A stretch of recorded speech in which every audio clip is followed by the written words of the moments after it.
The 2018 Progress Seminar, brought to you by the Redwood City San Mateo County Chamber of Commerce. For over 48 years, the Progress Seminar has been bringing together local business, government, and community leaders to focus on the most important issues facing our communities. With over 350 attendees from San Mateo County and statewide, this multi-day seminar and networking extravaganza not only features multiple keynote speeches, but also several intimate breakout sessions, including San Mateo County Housing Revolution, Redefining Expectations, Future of Mobility, Looking Ahead in 2030, Innovation and Disruption, and its impact on workforce development, Transit, TDM, TNC, and Autonomous Future, Driving a Stake through the heart of your traffic jam, Psychology of Change. For more info on the 2018 Progress Seminar, or to see the footage from past Progress Seminars, go to pentv.tv/Progress Seminar.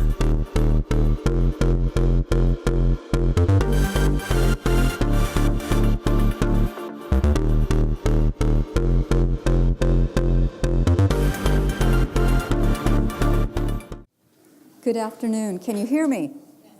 Awesome. So a behavior designer's favorite trick is a chime. If I want to get your attention, I will chime you.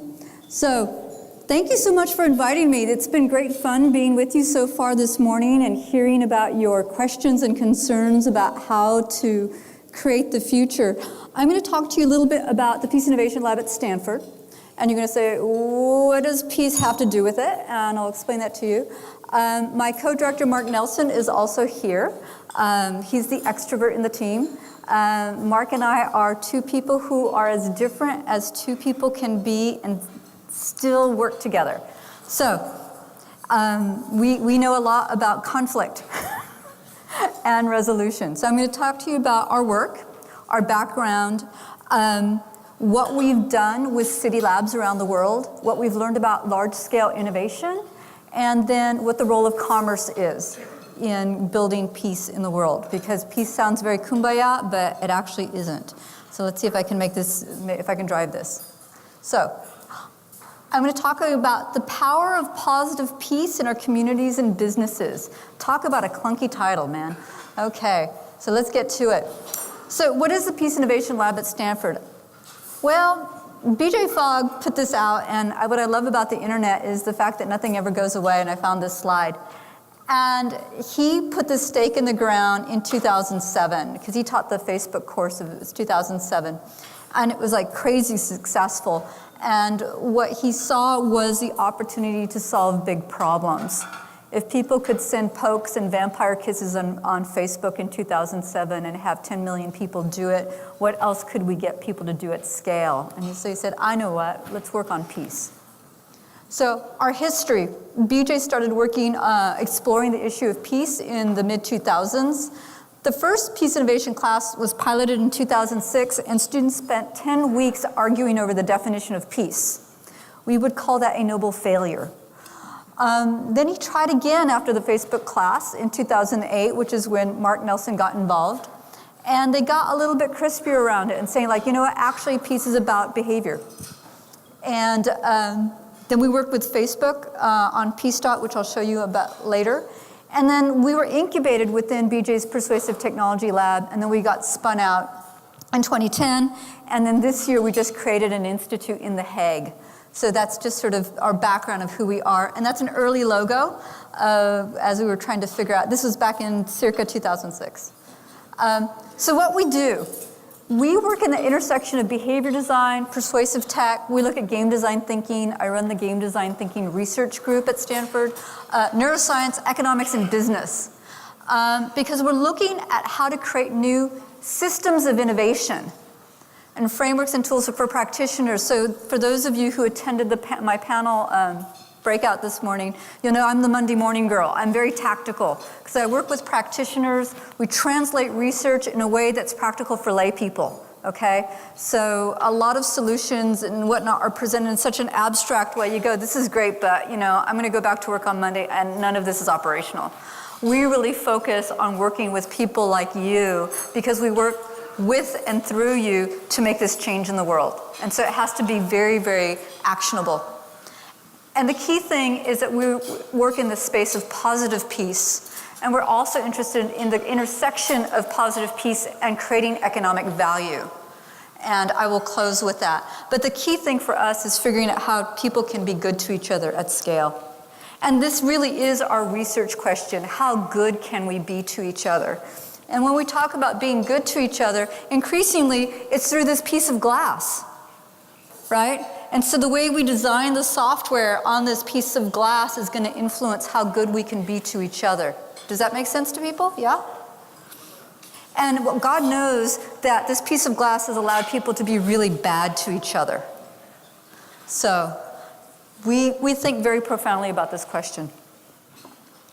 So I'm going to briefly tell you a little bit about our toolkit.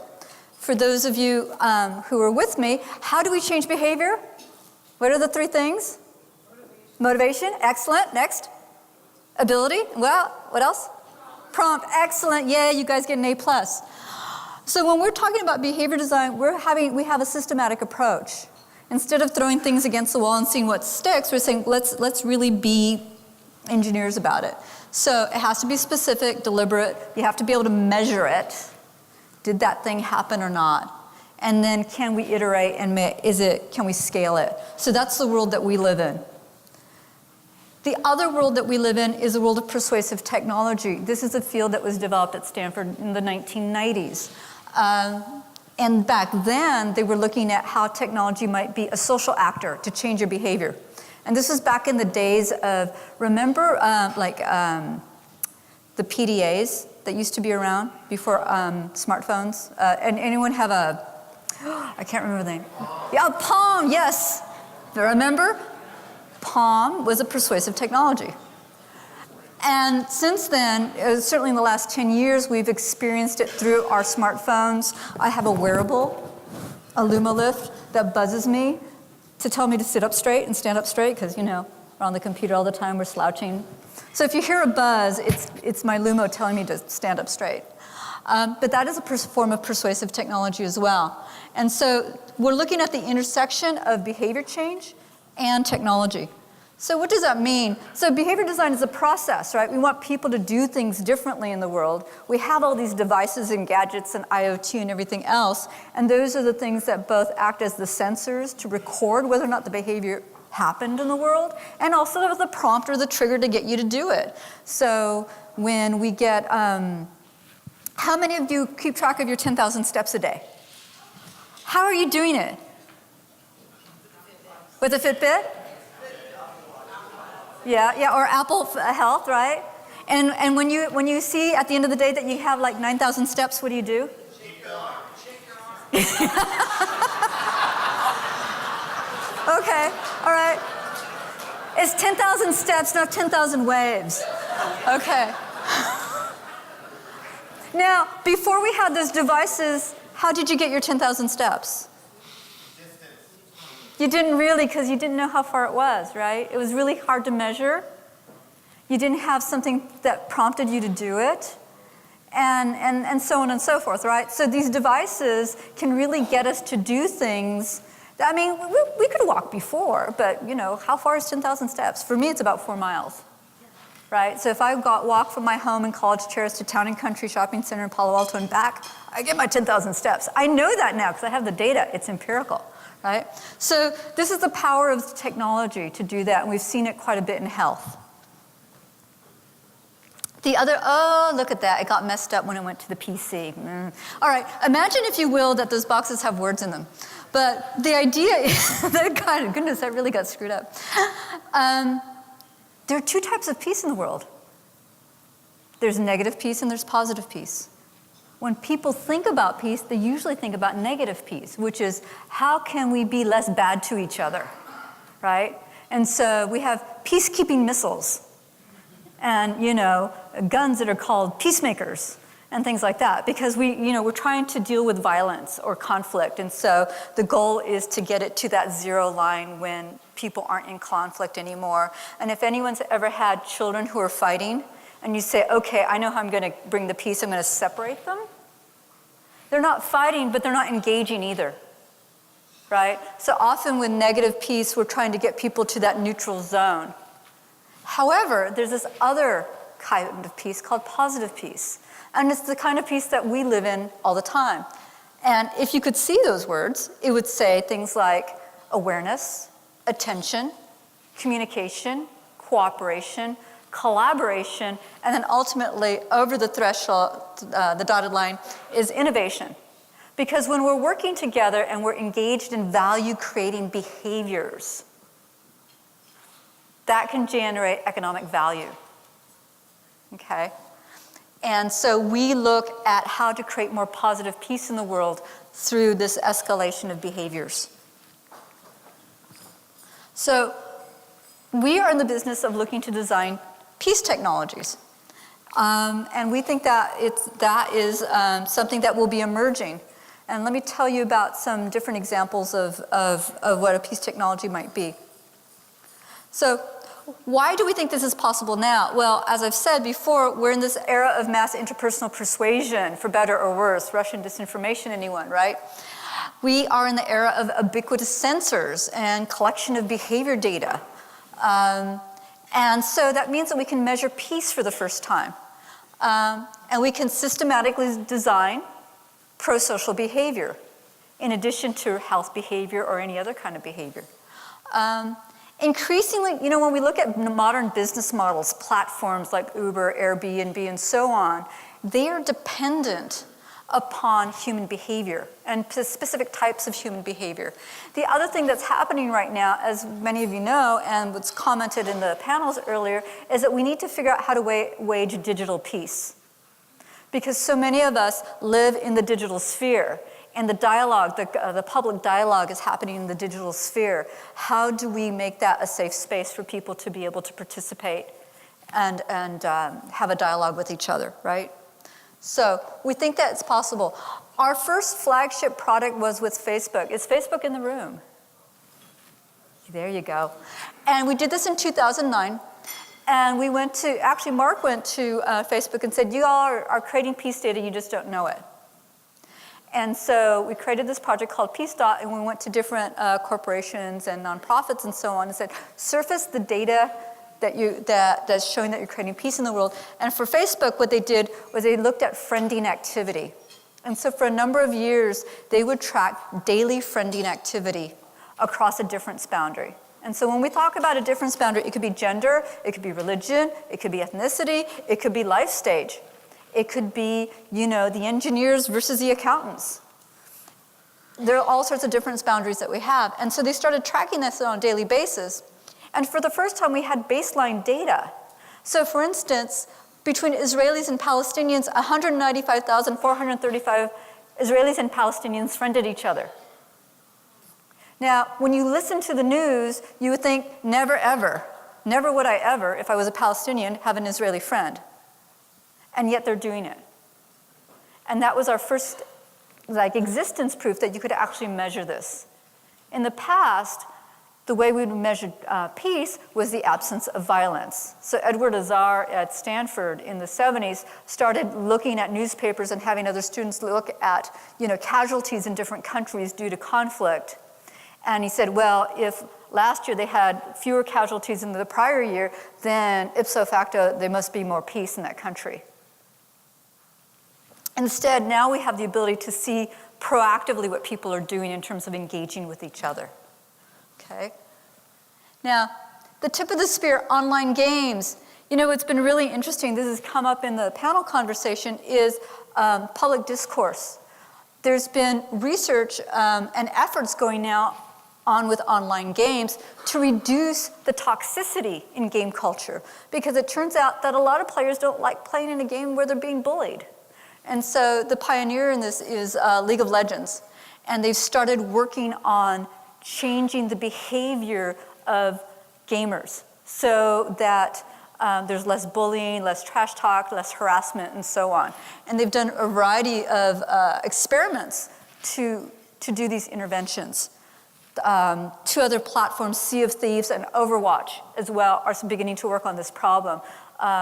Games were like an early sign. It was a weak signal of toxicity in online communities, and they've borne the brunt of it. and now they're beginning to look for interventions. So my game designer often talks about how we sit at the tip of the sphere. It's like very, very leading edge. They're very leading edge, and we'll see the solutions that they come with if they can translate to platforms like Twitter or Nextdoor or others, right? But there's hope that's good. But this is really about incentivizing good behavior, right? And this is the results of an experiment that they did on League of Legends, just doing chat log analysis. And they were able to see measurable improvement. And again, in digital sphere, because we can capture all this data, you can try an intervention and experiment and say, did it make a difference or not? So they said, okay, it went from 81.7% negative to 32.7% negative. Well, that means it was, it got less negative. Yay us, right? And they keep on doing that. And the nice thing about these platforms is you can continue to iterate and iterate and iterate. So they're not naive enough to think that there's one solution, but that there is a barrage of solutions and micro-interventions, and you test them all. And if any of them gives you a 5% improvement, you go, great, now can I get another 5% improvement? Can I get another 5% improvement? And you step your way into progress. This one caught my eye. One of the things that we've been looking at last year was how could we use technology to deal with the issue of gender in Silicon Valley. I don't know if you heard, but apparently women don't get treated very well in technology companies. So, and I was working on this 20 years ago, so talk about persistent problems. But what was interesting is that on the Slack platform, they said, we want to look and see if our platform unintentionally perpetuates communication patterns that leave women and people of color out. And so now they're looking at the data to see if that, in fact, is happening. And the CEO is interested in the potential of personal analytics. So we have personal analytics already in our pocket through Apple Health, right? And Android's equivalent, where it tells us, did we walk, did we take stairs, and so on. It gives us feedback and go, ooh, I'm short of my 1,000 steps. I'm going to go around the block twice and make it up. But now we have the potential to look at other behavior data in terms of how good can we be to each other. And I think that can be very, very powerful. And that's a screenshot of my Nike Plus data back when I was running quite a bit. I didn't look at this year because I didn't run yet. But in time, we can start tackling some of these issues just objectively, because we might say to someone, instead of in an annual review, you got to improve your communications. And they're going to say, I don't know how, what am I going to do on Monday? You can get very specific and have some feedbacks like, oh, are you returning email to your female coworkers as quickly as you do with your male coworkers? Or are you being, whatever the behavior is that they're able to identify on a very discrete level, you can start playing around and seeing how can I improve? And then it becomes one of personal self-development rather than one of dealing with these issues through punishment or shame, right? Because punishment and shame don't really work all that much, and certainly not at scale. And then the next thing that is possible now is responsible technology design. So if Mr. Zuckerberg had the benefit of hindsight, he might be saying like, okay, going forward, guys, look, we got to, our ideal is to connect the world, but we also know that people might use our technology in ways that we don't intend. But since we have all this data, can we see that? And can we detect that? And then what interventions can we put in place to dampen it or to stop it altogether? And because we have sensors and we're collecting all this data anyway, we can now start doing that. In the past, in other fields, you didn't have a way to tell if you were creating new externalities or unintended consequences until way later. Paul Safa was saying, this great, brilliant chemist is like, you created ethyl gasoline, but you put all this lead in the environment. But he had no ability to measure how much lead was being put in the environment concurrently. Now we can do those sorts of things. So that means our technology design can be much better and safer. But we have to have the intention of doing that. But certainly the tools are in place to do so. So, over the years, we've been doing a number of trials in different cities, over 8 to date. Our vision has been to have a network of labs around the world because we saw the issues of peace and conflict really operating at a civic scale. Most of the conflict predicted in this century will be in urban environments. So we started looking at that in 2009. And our first example was Manor Labs. I don't know if any of you have heard about Manor Labs. It started out by my meeting a very young man at South by Southwest, Dustin Heisler. He was the municipal judge, chief technology officer, and the guy who ran the printer once a month to get the utility bills out in the city of Manor. He was all of 20 years old. And we started talking, and he says, so what do you do? And I go, I do this thing called Persuasive Technology. He goes, oh, that's really cool. Well, I do all this stuff in Manor, and I've been playing with QR codes. And I go, great. So I go out to visit.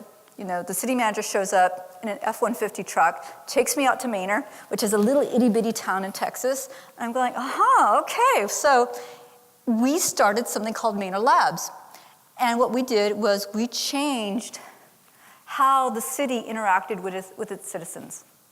And we did a number of experiments. And a lot of it was just getting how to use technology to get citizen engagement. Manor has a population of, at that time, of 5,300 people. And we set up an innovation platform, an ideation platform, and people just submitted ideas, right? And what was really interesting about it was that the citizens didn't really they didn't understand who was responsible for what. So they said, we'd like to do something with the libraries. And then Dustin and others, because they had like 4 people in the city government, the rest were in public safety, said, you know what, we're actually not responsible for the libraries, the county is. And just in having that dialogue, it helped the citizens understand who to go to and what was possible.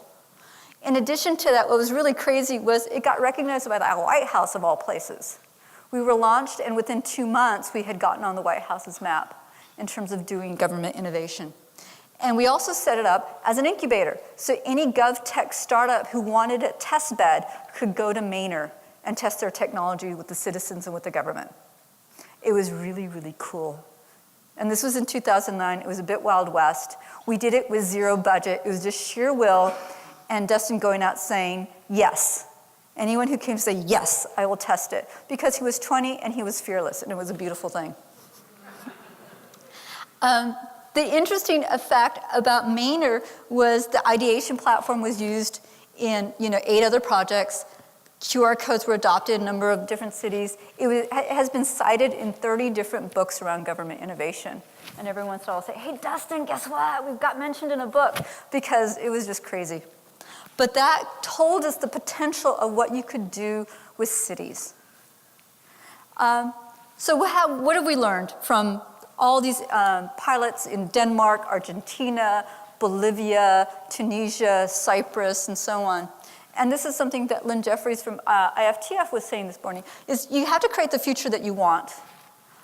Leading from the future, people get really scared, because right now the default conversation in Silicon Valley is we're all going to be unemployed because of the singularity and AI and robots, and it's horrible. And how many of you are saying hell yes to that? Nobody? Why not? It's the future. Instead, what we do when we work with with stakeholders, we get them to radically imagine what they want, as opposed to just taking the default of what the narrative is of what the future is going to be. And when they start thinking about what they want, the other thing that we focus on is start with what works. And we learned this in Argentina. Because if you go with a group of people and say, okay, let's do some civic innovation, and you're going to start on the hardest problem, what happens is it drains the energy from the room. What happens is that it's the hardest problem because there aren't any resources or insufficient resources to deal with it, because of the complexity of it. And people have a fatigue around that problem. And it's very easy to point fingers. And instead, you say, I want to bump you into this positive peace space and tell me what is great. What's awesome about Redwood City? What's awesome about Buenos Aires? What that does is activate a different part of people's brains. It activates their creativity. Emotionally, it brings pride. And what you can say is, what can we do to make that even better? There's lots of inspiration about what you could do to make things better. And when you make it better, you create more value, right? So if you say, wow, we're really good at, hospitality and our culture, we're so friendly and it's so great. So what can we do turn that asset and do it with people across a difference boundary. Oh, we could do X, Y, Z.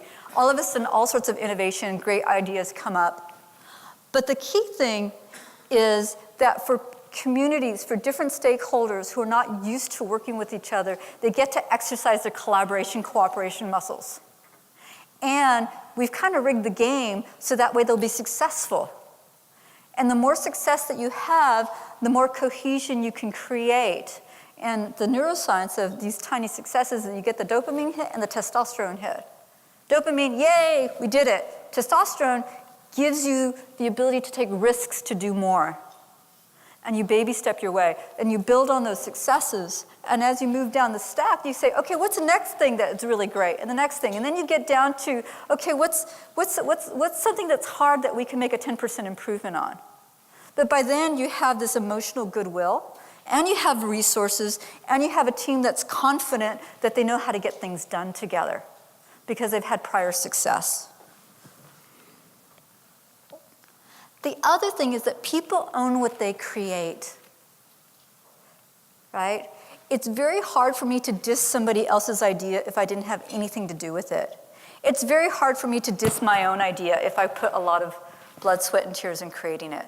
So you want to get as many people involved so that way they feel like they had a contribution in that stone soup. The other thing about diverse teams is it helps de-risk innovation.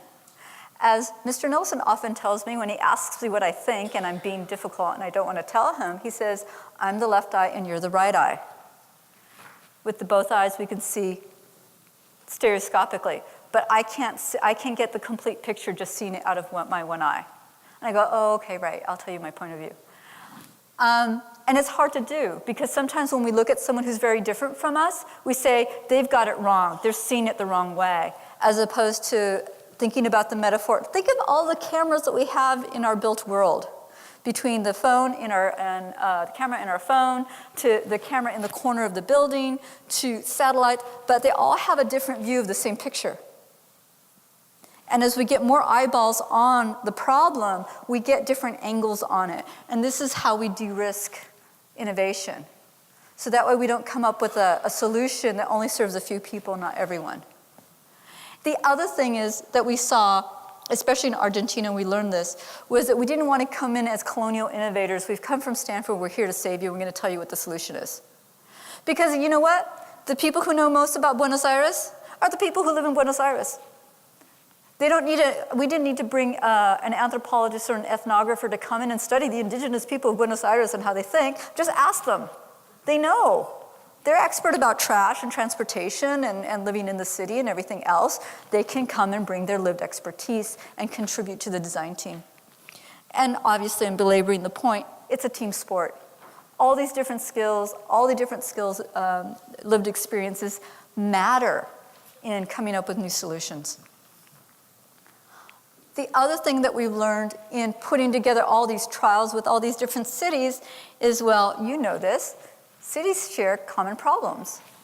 But that means that they also can share common solutions. And so how do we use a network of city labs to test solutions? We know in the NGO world that often they scale to fail. They find a solution somewhere that works somewhere for some random reason, and they go, great, it works. We're going to go big, and then it just flops, and they don't know why it flopped.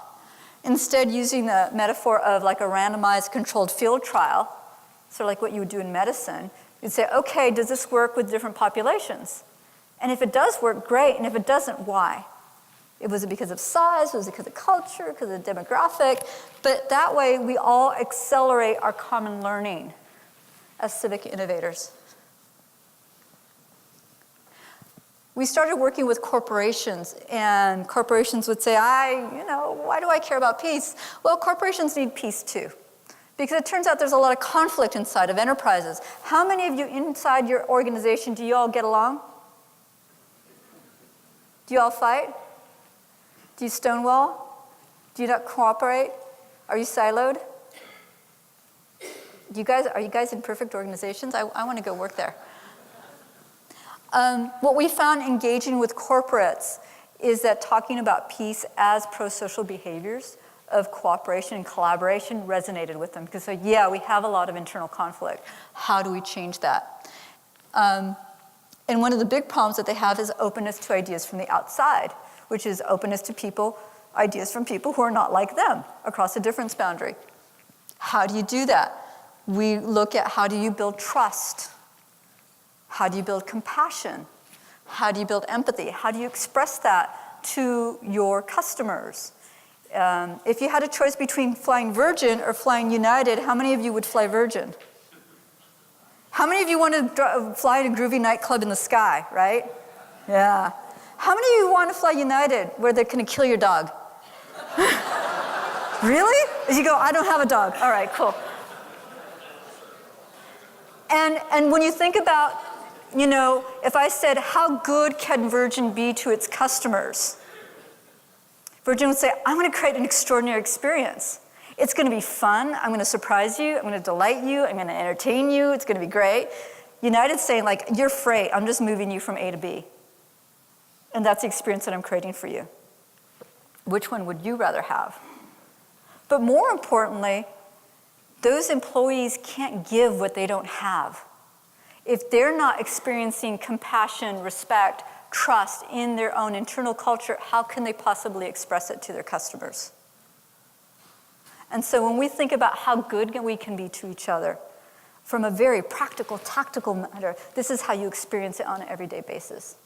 For you to get engagement with your citizens, how are you expressing trust, compassion, empathy, that you're going to stay with them? How are they experiencing that? How are they feeling that? So bottom line, being innovative is something that you do, right? It's a series of actions. And of course, as you know, baby steps, small steps. Being innovative, you can say like, okay, how do I get an outward orientation? I know what, I'm going to go out to lunch 3 times a month with someone outside of my organization just to learn something new. That's pretty simple. I'm going to talk to someone in a different sector, you know, or I'm going to make a point of subscribing to 2 blogs from people in a completely different field, you know, in fashion, a la Paul Sappho. Or I'm going to follow this person on Instagram because I don't know anything about what's trendy about this thing, but it's just gonna give me an outward orientation of something very different, and I might get inspired. We should all be like hip-hop artists and remix and sample ideas from other people to make new stuff, right?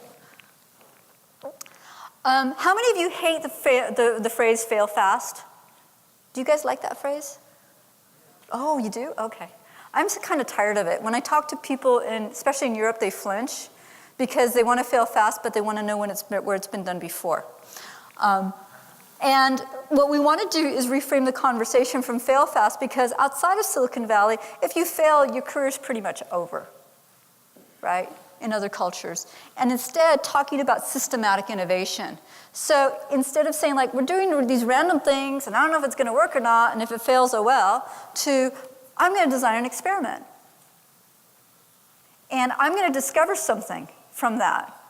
Now, I was in venture capital in the early 1990s, and there was this incredible boom to invest in tablet computing. I don't know if any of you remember this. There was Pen Windows, and Compaq came out with a computer, and there was Momenta, and there was Palm, and there was AT&T put some money in, and Motorola, and everyone. It was like $1 billion worth of investment between the VCs and corporate venture capital.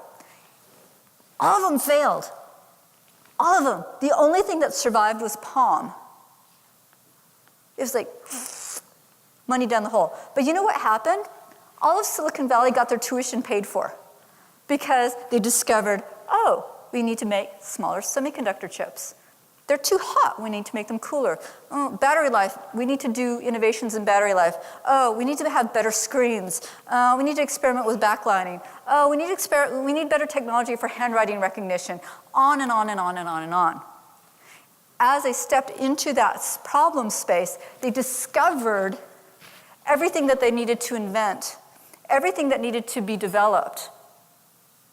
And all that led to creating the possibility of having something like an iPhone, right? But it was like 15 years of saying, like, oh, okay, right, it's not small enough, it's too hot, got to get it cooler, got to get it faster, got to get it smaller, got to get the battery life longer, got to, what can we do in terms of glass? What can we do in terms of this? All of that, when you do that in a systematic way, it moves the whole entire field forward. And that's what we're looking to do in civic innovation and in social innovation. How can we work together systematically to discover where the opportunities are? We realize, wow, we actually have capabilities in this that we didn't know because we were never asked to do that. Or, hey, this is what we need to do to bring our capabilities up because that's the direction that things are going. And then finally, in terms of programmatic ways to innovate, there are a couple, this is just sort of a mental model for you. Oh, look at that font. You can do something internally, and you can incubate things. You can spin things out. You can acquire things. This is really more in the corporate realm. Or you can have some sort of external development, and this is something that Mark has been working with companies on because there's a different kind of innovation. Usually we think about something that, you can have a patent or some sort of IP that's got to be really genius and it's going to come from Stanford from New York. But there's a different kind of innovation that you can do at a higher level in terms of joint ventures. What do where we match resources, wants, I need something. Oh, you have a resource that you didn't know was valuable. What can we do together that we can't do apart? And that's a different level of innovation altogether. Finally, I want to close talking about business as a tool for peace. Because those of you who are in business, you actually have something to do with this. And this is an old idea. So Charles de Montesquieu, in 1748, he's the father of political economy and political philosophy, said that peace is a natural effect of trade. And so when we're looking at how to create a thriving society, how do we create economies and business models that create interdependence, right? And if we can do that, that means I care about you. I have a stake in you personally and professionally and business-wise. My fear in some of these technologies that isolate us is that we will lose our compassion and caring for each other. If the technology takes out all the human interaction, I think that's a bad thing.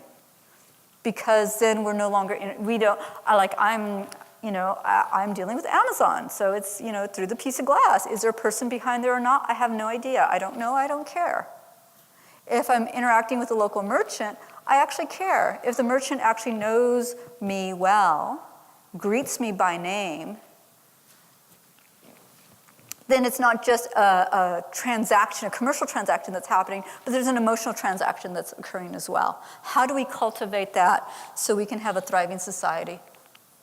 And more recently, Department of Commerce did this study just looking at military spending versus trade. And they said, well, actually, trade works, And then recently here at the Stanford Business School, Sumitra Jha did this study looking at the stock market in Israel and basically found that giving Israelis an opportunity to trade stocks and Palestinian companies made them care more about having peace with Palestine. They are literally invested in the future of their quote-unquote enemy. And it changed their beliefs and their attitudes and their voting patterns as well. So, for those of you who want to create more peace in the world, create a business that has this interdependency in it. So, our mission, our big BHAG goal in the lab, aside from using behavior design and persuasive technology for good, is that we want to be able to launch a new business sector around peace innovation and peace technologies. How do we create a market signal for the value of peace? Okay, and I'm going to show you this lovely little video, if I can learn how to launch it, because I don't know how to use, oh, there we go.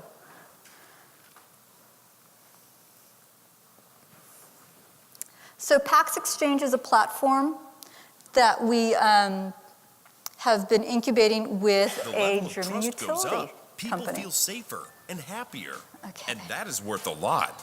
Up to now, this value was impossible to measure. But with Pax Exchange, you get the recognition you deserve. Okay, that is a great story. But how does it work in real life? Welcome to Cityville, a city just like yours. The population of Cityville has increased because of new migrant workers. There is little interaction between the original and the new Cityvillers, and tension between the groups has built up. Trust in Cityville is low. The mayor doesn't know how to solve this problem. His best bet is to spend millions on a police force without being able to measure the result. Meet Ayana. She is one of the new migrants. She works as a driver for a popular ride-sharing service. Today, one of her customers is Thomas. It took 22 minutes to drive Thomas to the airport while having a good conversation. Interactions like these increase the trust between Thomas and Ayana and the groups they represent. For the first time in history, data about interactions between people is captured and measured.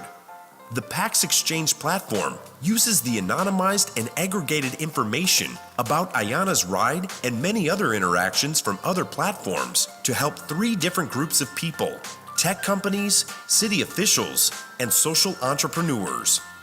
For tech companies, Pax Exchange makes their positive impact visible, and they can bank on that. Pax Exchange helps cities to pinpoint any problem area and to come up with solutions. On the Pax Exchange platform, they can place their challenge and attach a reward so that social entrepreneurs can come up with creative and measurable solutions for a fraction of the cost. Pax Exchange, making communities thrive. Pax Exchange is an initiative by the Peace Innovation Lab at Stanford and the Energy Innovation Hub. Join us and be the first to use and benefit from Pax Exchange. We are now open to partner.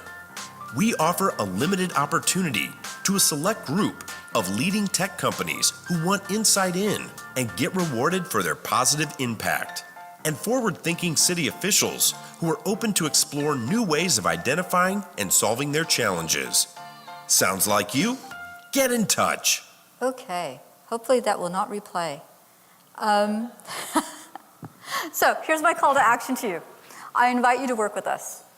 We would love, it's interesting, we work quite a bit in Northern Europe, but we haven't had an opportunity to work with cities in our own backyard. And I would love to have the opportunity to work with you in terms of how we could explore, civic innovation that's behavior-based. So I would love that. The other thing you could do is sign up for Pax Exchange. And if you are a corporation and you think that you might want to be able to surface peace data, reach out to me as well. So those are the 3 crisp calls to action. 2 of them are send me an email, and one of them is sign up for Pax Exchange. And with that, I'm happy to take questions or comments from all of you. Thank you very much.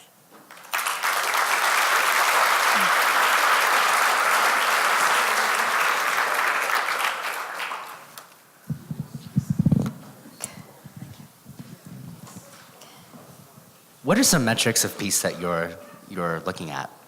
So actually, Mark, do you want to address that? Because Mark is the author of the Peace Data Standard that we will be publishing this summer, and he could speak to that. So we're working with companies that build platforms that measure episodes of engagement between any 2 people, where we can also detect anything about the group identities of the people who are using that platform. So you can think really old school stuff like your mail platform, more modern stuff like Slack. We just did a study with a big financial institution in Australia looking at their gender engagement on their internal Slack channel. That kind of data with basically, it's not just any high-tech company. What you see in the video is high-tech companies who are building platforms that can detect these kinds of episodes of engagement and also detect something about the quality and the group identities of the people involved. I think I'm getting 2 microphones going here. but it's also any company or any business or any organization that uses technology as part of their business operations. We can detect peace in all of those places.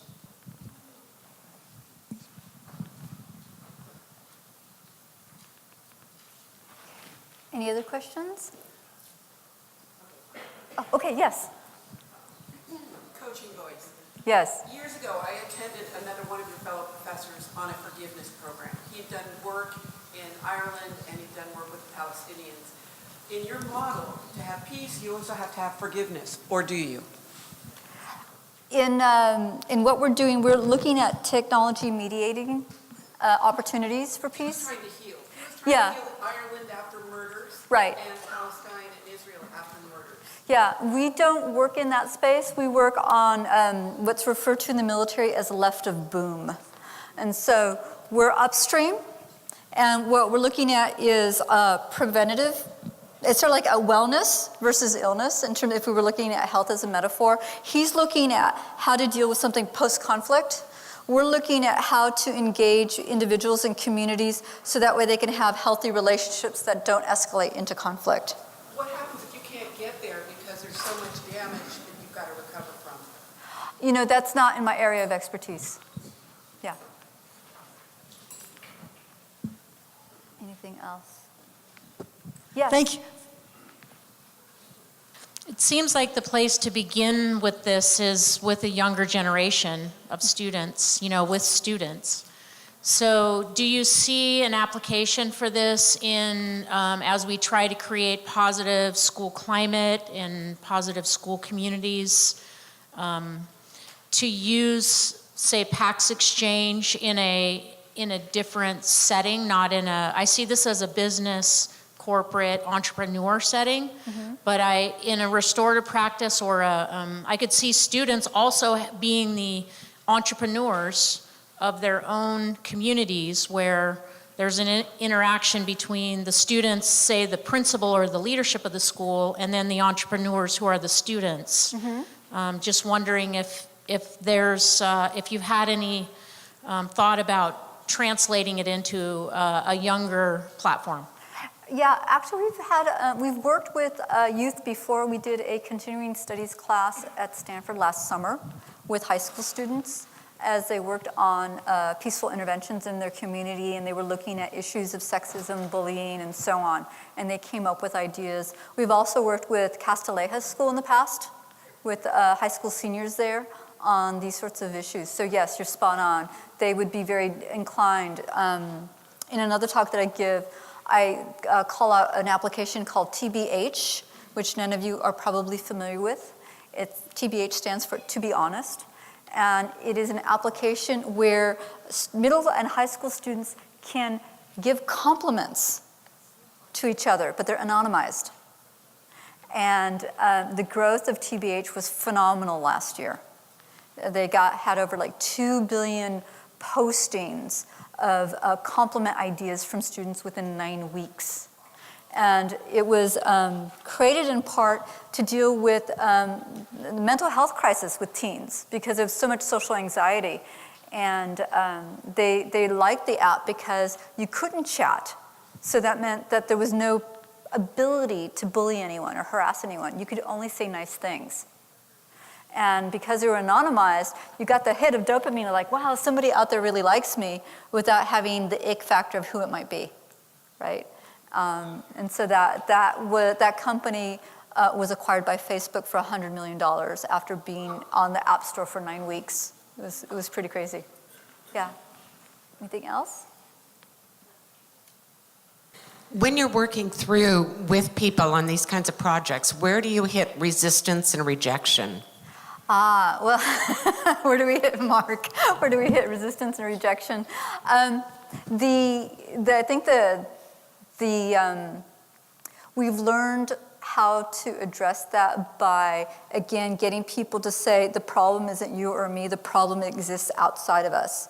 And so part of what we do in the interaction is kicking people into a positive state. And instead focusing on something that they can be creative about and that already is good. That psychologically is really important before you have them tackle something that's negative, because it's really easy to fall into those negative thought patterns if it's a pre-existing thing, and we really want to kick them out. So in game design, we talk about this concept called a magic circle. And the magic circle is like, well, you know when you go to the movies and you see all that CGI and you know that dragon isn't real, but you're going with it anyway? That's a magic circle. We do that in games. We try to create that in our workshop experience as well, where people in some way suspend disbelief for that, because we're gonna pretend that we can do this. If we could wave a magic wand, what would we do? And that does a lot to prime people to think in a particular direction. So we use some psychology hacks that I have in my back pocket. For more info on the 2018 Progress Seminar, or to see the footage from past Progress Seminars, go to pentv.tv/Progress Seminar.